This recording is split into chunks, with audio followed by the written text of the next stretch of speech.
What is going on, guys? It is Coaster Watch here, and today I'm going to give you guys my full review on the Tennessee Tornado at Dollywood in Pigeon Forge, Tennessee. And let me just tell you right now, this coaster exceeded my expectations. This is probably, this is the coaster that probably exceeded my expectations the most at Dollywood. Between this and Wild Eagle, those two rides really exceeded my expectations.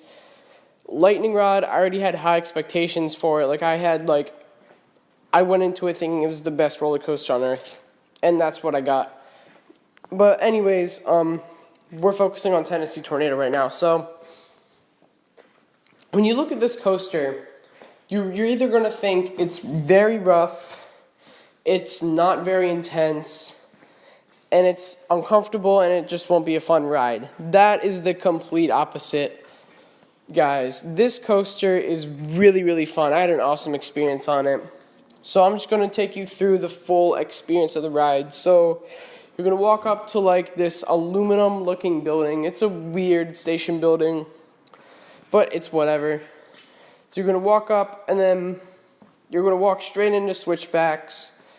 But we didn't have to wait too long. We waited about 10-15 minutes for it, so it wasn't that bad.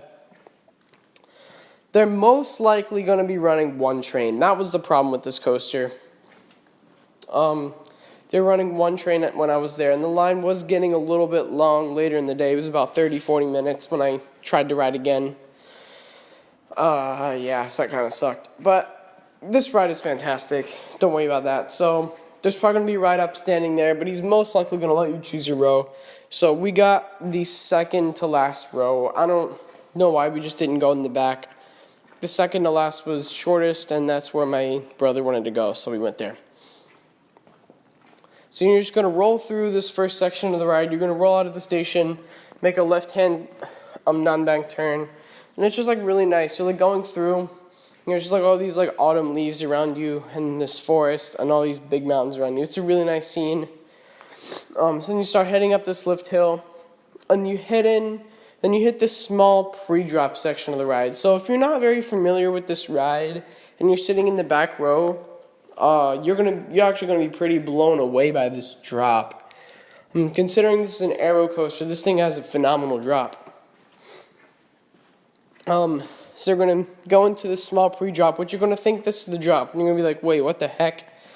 And then you're gonna go through this dark tunnel, and that is the main drop. And for an aero coaster, this drop actually really surprised me. Since the train is so long and I was sitting in the back row, I just got flung over. It was an awesome sensation. You're going to head through the first inversion, which is a dive loop. If that's not a dive loop, I think it's a dive loop. I don't even remember. But this first inversion is really, really cool. Very intense at the bottom of the drop. And you're going to notice right away that you feel like you're floating on top of the track since it is so smooth. Then you're going to head into, I think it's a vertical loop up next, head through some bank turns, and I think you hit, I can't even remember this ride vividly, I think you go through a corkscrew or something like that. Go into a bank turn, and then the ride is over. So this is a very short ride. The whole experience, well, the full ride from drop to break is about, or from pre-drop, I guess you could say, to break, is about 45 seconds. So it's a very short ride.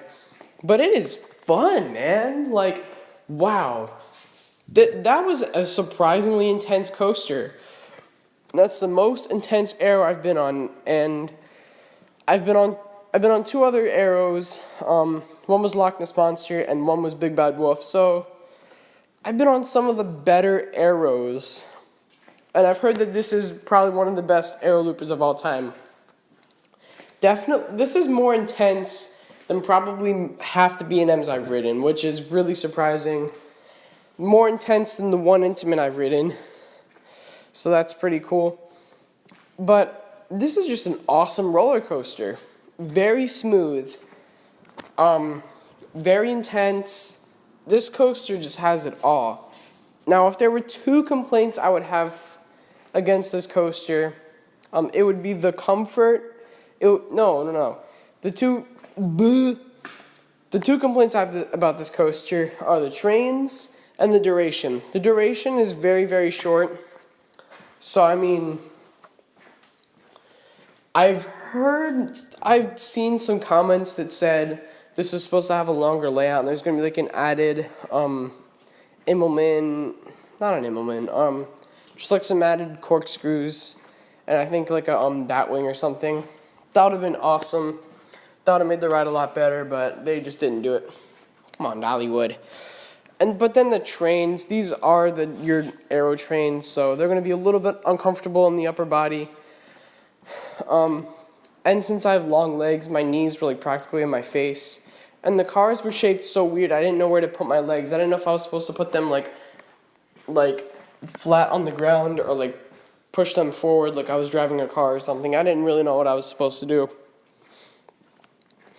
It was just weird. But overall, this is a great coaster. I'm going to give it a 9 out of 10. This is an awesome ride, guys. You cannot skip out on this coaster at Dollywood. This is just a phenomenal coaster. The intensity is there. The smoothness is there.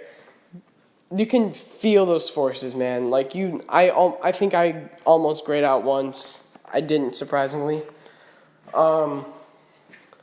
But the thing that it will lack is the comfort. So anyways, thank you guys so much for watching. Be sure to leave a like, comment, and subscribe. And as always, I'll see you guys next time. Peace out.